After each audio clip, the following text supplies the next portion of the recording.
구독자 여러분, 오늘은 잠시 소설책을 내려놓고 여러분의 삶을 완전히 바꿀 수 있는 철학 이야기를 들려드리려고 합니다.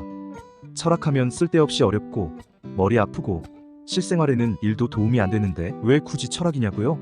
머리가 아플 수도 있다는 건 인정하는데 쓸데없이 어렵거나 실생활에 전혀 도움이 되지 않는다는 건 경기도 오산입니다.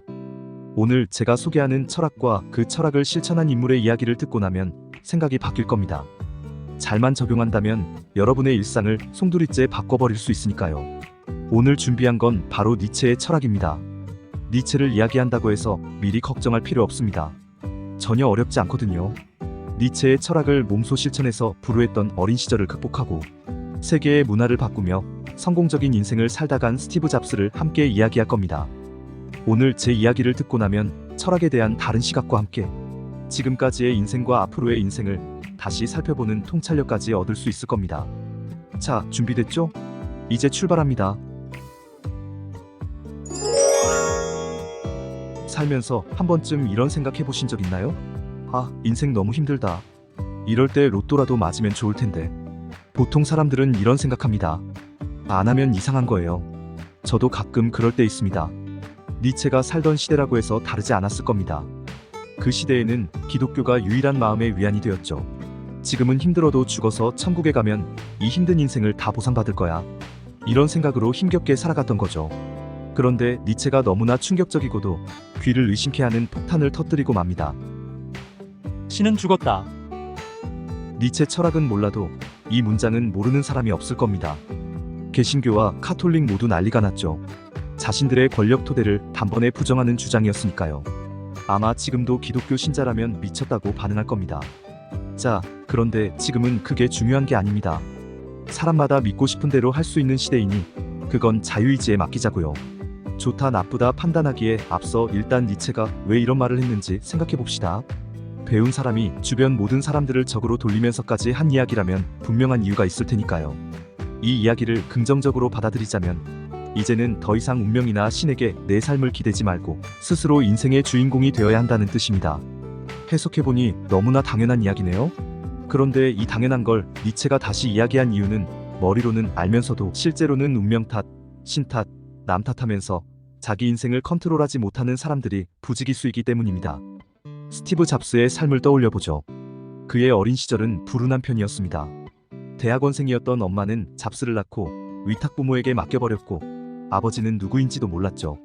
형편이 넉넉지 않은 양부모를 위해 잡스는 대학을 가지 않으려 했는데 양부모의 강력한 의지 때문에 어쩔 수 없이 대학을 1년 다니다가 중퇴합니다. 잡스는 죽을 때까지 친부는 인정하지 않고 만나지도 않았지만 양부모는 자신의 친부모라고 하면서 존경했다고 하죠. 보통 이 정도 상황이면 내 운명은 왜 이따위인가 저주하거나 홧김에 엇나가는 경우도 있었을 텐데 잡스는 그러지 않았습니다. 남 탓을 하며 인생을 소모하는 대신 친구 워지니아과 애플을 창업합니다. 초창기에는 당연히 기업이나 사람들이 그를 믿지 않았습니다. 잡스는 기도만 하고 있지 않았습니다. 그 시간에 연구하고 뛰어다니고 사람들을 설득할 개선책을 마련했습니다. 화려하게 애플 신화를 써내려가며 성공을 거두지만 자신이 스카우트한 사람의 주도로 회사에서 쫓겨납니다. 보통 사람이면 술독에 빠져 자신을 그렇게 만든 사람들을 욕하고 비난하며 살았을 겁니다.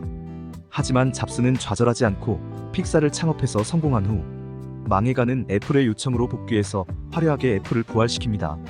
잡스가 그때 신이나 운명 탓을 하며 주저앉았더라면 지금 애플은 존재하지 않았을 겁니다. 그러니 오늘부터 이렇게 마음속으로 외쳐보세요. 나는 내 인생의 CEO야. 하루를 시작하며 이런 생각을 한다면 책임감과 함께 주도적인 자세가 생길 겁니다. 매일이 쌓여 습관이 되면 여러분이 원하는 길을 직접 만들어갈 수 있을 겁니다. 니체는 익숙한 것과 결별하라고 말합니다. 익숙한 것은 우리에게 편하고 안정적인 것들입니다. 하지만 니체는 안정적인 삶이야말로 가장 위험한 선택이라고 말합니다. 우리 인생은 계속 도전하고 변화를 추구할 때 진정한 성장이 이루어진다고 하면서요. 잡스는 애플을 이끌어가면서 절대로 안주하지 않았습니다. 엔지니어들이 잡스의 요청을 불가능하다고 하면 가능하다고 하는 사람을 뽑아서 실현시켰습니다.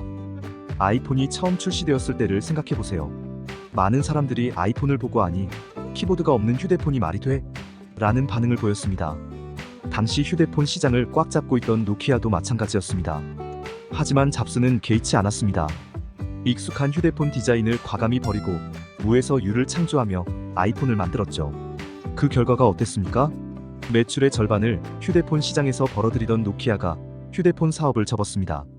이제 와서는 스마트폰 없는 시대를 상상할 수조차 없죠. 휴대폰과 마찬가지로 오늘날 우리가 누리는 모든 것들은 누군가 익숙한 것을 버리고 과감하게 새로운 도전을 한 결과입니다. 우리 인생도 마찬가지입니다. 익숙하고 편안한 것만 찾으면 진정한 성장을 이룰 수 없습니다. 익숙한 것을 버리는 것이 두렵지만 그 변화를 받아들여야만 더 나은 자신으로 성장할 수 있습니다. 그럼 어떻게 익숙함에서 벗어날 수 있을까요? 작은 변화부터 시작하면 됩니다. 늘 가던 길 대신 새로운 길로 출근하거나 새로운 취미를 시작하는 겁니다. 작은 변화가 모이다 보면 큰 변화를 받아들일 자신감이 생깁니다. 처음부터 거창한 변화를 하려 하지 말고 작은 도전에서 큰 변화로 서서히 바꿔보세요. 여러분, 평소에 지루할 때 어떻게 합니까? 현대인들은 지루한 걸 못 참습니다. 스마트폰을 보거나 TV를 보거나 친구를 만나 수다를 떨거나 한시도 가만히 있지 않으려 합니다. 니체는 다릅니다. 우리에게 권태가 필요하다고 합니다. 이해가 가지 않는 이야기입니다. 지루함, 권태로움이 도대체 왜 필요할까요? 지루함과 권태가 바로 창의성의 원천이기 때문입니다. 아무것도 하지 않는 가운데 생각지도 못한 아이디어를 떠올릴 수 있습니다. 잡스는 1974년 다니던 직장을 퇴사하고 인도로 여행을 떠납니다. 우리 기준으로 보면 정신 나갔다는 소리를 들었을 겁니다. 잡스는 인도에 가서 엄청난 문화적 충격에 휩싸입니다. 이성적 사고가 전부인 줄 알았던 그가 직관의 중요성을 배운 겁니다. 이러한 깨달음은 평생 잡스의 일하는 방식에 영향을 미쳤습니다. 이 기간 이후 잡스가 걸어간 여정과 업적을 보면 그의 인도 여행은 투자 대비 수백 배의 가치로 돌아왔던 겁니다. 우리는 늘 열심히만 외치면서 더 많은 시간을 일하려 하지만 정말 효과적으로 일하고 싶다면 멍 때릴 시간을 갖는 것도 중요하다는 사실을 느체와 잡스는 보여줍니다. 하루에 단 10분만이라도 아무것도 하지 않고 멍하니 앉아 있어 보세요. TV도 끄고 스마트폰도 멀리 두고 그냥 혼자만의 시간을 가져보는 거예요. 이 시간 동안 여러분의 뇌는 휴식을 취하며 새로운 아이디어를 만들어냅니다. 지루하다고 뭔가를 하려고 하지 말고 지루함을 즐겨보세요. 우리는 항상 남들이 나를 어떻게 생각할까에 너무 많은 신경을 씁니다. 그래서 때로는 나 자신이 누구인지를 잊어버리게 되죠. 니체는 우리에게 너 자신이 되라고 말합니다. 남들이 정해놓은 기준이 아닌 나만의 기준으로 살아가라는 뜻입니다. 잡스가 리드 대학을 중퇴했을 때 사정을 모르는 사람들은 미쳤다고 했습니다. 대학 졸업장 없으면 성공할 수 없어라는 말을 많이 들었습니다. 어디서 많이 들어본 소리 아닌가요? 그런데 잡스는 그런 소리에 신경 쓰지 않았습니다. 남들의 기준에 맞추는 대신 자신의 기준을 세우고 거기에 맞춰 살아간 겁니다. 진정하고 싶은 일이 뭔지, 무엇을 추구하며 살고 싶은지에 대한 질문에 집중한 결과 애플을 창업하고 세상을 바꾸었습니다. 남의 기준에 나를 맞추려는 사람과 내가 세운 기준에 나를 맞추려고 하는 사람 중 누가 잘 될지는 명백합니다. 나 자신이 누구인지 찾는 시간이 필요합니다. 남들이 이래야 해, 저래야 해라고 말하는 것에 휘둘리지 말고 내가 진정으로 원하는 삶이 무엇인지 집중하세요. 매일 아침 거울을 보고 이렇게 물어보세요. 나는 오늘 어떤 사람으로 살고 싶은가? 이 질문의 답을 찾아가는 과정 속에서 진정한 나를 발견하게 됩니다. 니체의 마지막 철학적 개념인 영원 회귀에 대해 이야기해보죠. 지금 이 순간이 영원히 반복된다면 그걸 받아들일 수 있을까? 라고 스스로에게 물어보는 겁니다. 지금 여러분이 하는 일이 평생 반복된다면 그걸 기쁘게 받아들일 수 있습니까? 이렇게 생각해보니 이 질문에 네라고 대답할 수 있는 사람이 과연 몇이나 될지 궁금하군요. 잡스는 애플에서 일할 때 매일 아침 거울을 보며 스스로에게 물었습니다. 오늘이 내 인생의 마지막 날이라면 나는 지금 하려는 일을 정말로 하고 싶은가? 며칠 연속으로 아니오라고 대답하는 날이 반복되면 잡스는 뭔가를 바꿔야 한다는 신호로 받아들였습니다. 그가 영원 회귀의 철학을 일상에 실천하는 방법이었습니다. 여러분도 오늘부터 지금 내가 하는 일을 평생 반복해도 괜찮을까? 자문자답해보세요. 그 대답이 아니오라면 그 일을 바꿔보는 작은 행동을 시작해보세요. 한 번에 확 바꾸려고 하지 말고 매일이 후회 없는 선택으로 가득 차도록 만들어가는 겁니다. 매 순간을 소중히 여기고 내가 진정 원하는 방향으로 삶을 이끌어가는 거죠. 니체의 철학은 결국 우리가 어떻게 살아야 하는지에 대한 이야기입니다. 남들의 기준에 맞추지 않고 내가 내 인생의 주인공이 되어 책임지고 살라는 것이죠. 우리는 더 이상 남 탓이나 운명 탓을 하지 말고 우리 힘으로 변화를 만들어가는 주체적인 인생을 살아야 합니다. 때로는 지루함도 즐기고 작은 변화부터 시작하며 남들이 정해놓은 기준이 아닌 내가 진정으로 원하는 길을 걸어가세요. 그리고 매 순간을 영원히 반복해도 좋을 만큼 소중히 여기세요.